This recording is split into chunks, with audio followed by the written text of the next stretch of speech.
अभिधानम् अधर्मस्य तदात्मानं सृजम्यहम्। हरे कृष्णा दोस्तों, आप सभी का सहर्ष स्वागत है आपके अपने चैनल सनातन चर्चा पर, जहां हम सनातन धर्म और उससे जुड़ी ढेर सारी चर्चा करेंगे। और इसी कड़ी में हम सनातन धर्म के मुख्य ग्रंथ श्रीमद् भगवद गीता को कैसे भूल सकते हैं।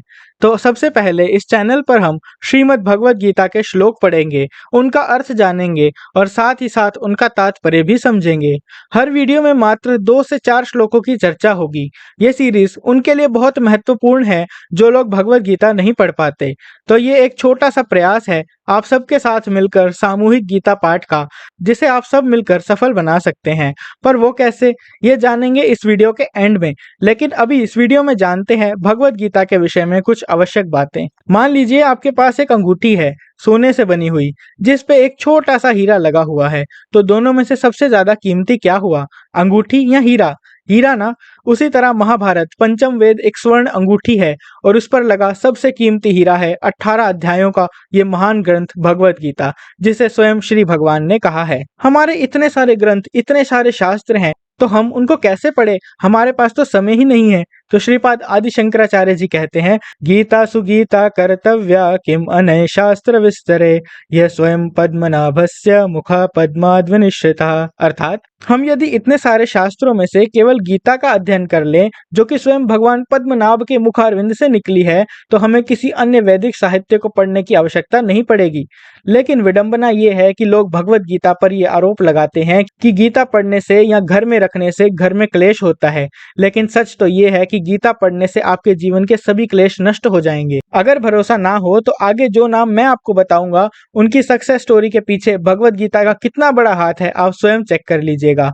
Albert Einstein, doctor Vivek Bindra, Swami Vivekananda, mister Alfred Ford और ऐसे ना जाने कितने नाम हैं जिन्होंने गीता को अपने जीवन का आधार बनाया। और इस सीरीज के द्वारा हमारा भी यही प्रयास रहेगा कि गीता की चर्चा को जितना सरल हो सके उतना बनाकर आप लोगों के सामने प्रस्तुत करें, ताकि गीता का सार हमारे जीवन का भी आधार बने और हम भी जीवन में सक्सेसफुल बन सके। गीता ना केवल भौतिक जीवन को सुखी बनाती है, बल्कि हमारी स्पिरिचुअल प्रोग्रेस में भी बहुत बड़ा योगदान देती है। इस संसार रूपी सागर से मुक्त करवाकर हमें श्री हरि नारायण के धाम वैकुंठ पहुंचा सकती है। इस मानव जीवन का यही लक्ष्य है कि हम परम भगवान श्री कृष्ण के द्वारा हम सभी के कल्याण हेतु दिए हुए शास्त्र श्रीमद् भगवद गीता को सीखें, क्योंकि यही सनातन धर्म का मूलाधार भी है। सनातन की शिक्षा बिना गीता और कृष्ण के अधूरी है। तो आइए हम सब मिलकर जगत गुरु अभय चरणारविंद भक्ति वेदांत स्वामी श्रील प्रभुपाद जी के दिखाए मार्ग पर चलकर गीता को समझें। और जाते जाते एक और बात, कि कई लोग ऐसा कहेंगे कि श्रील प्रभुपाद जी की कमेंट्रीज में मिलावट है, या उन्होंने शुरू से आखिर तक सिर्फ भक्ति के बारे में ही बताया है, जबकि भक्ति योग तो गीता का केवल एक अध्याय मात्र है। तो आपको बता दें कि गीता का सार ही कृष्ण यानी supreme personality of God head को पाना है, और वो केवल और केवल भक्ति के द्वारा ही संभव है। और भक्ति गीता से केवल एक अध्याय में नहीं, अपितु आदि से अंत तक सम्मिश्रित है, क्योंकि गीता संपूर्ण आस्तिक विज्ञान है और कृष्ण के बिना गीता को नहीं समझा जा सकता, जैसा कि कुछ बुद्धिजीवी करने का प्रयास करते भी हैं। तो इसके अगले वीडियो में हम गीता पढ़ेंगे और समझेंगे उन प्रिंसिपल्स को और उन्हें अपने जीवन में लाने का प्रयास करेंगे। तो अब बात आती है इस सामूहिक गीता पाठ को आप कैसे सफल बना सकते हैं। तो आप ऐसा कर सकते हैं इस वीडियो को ज़्यादा से ज़्यादा शेयर करके और इस चैनल को सब्सक्राइब करके। इसी के साथ हम आपसे लेते हैं विदा और आपसे मिलेंगे अगले वीडियो में। हरे कृष्णा।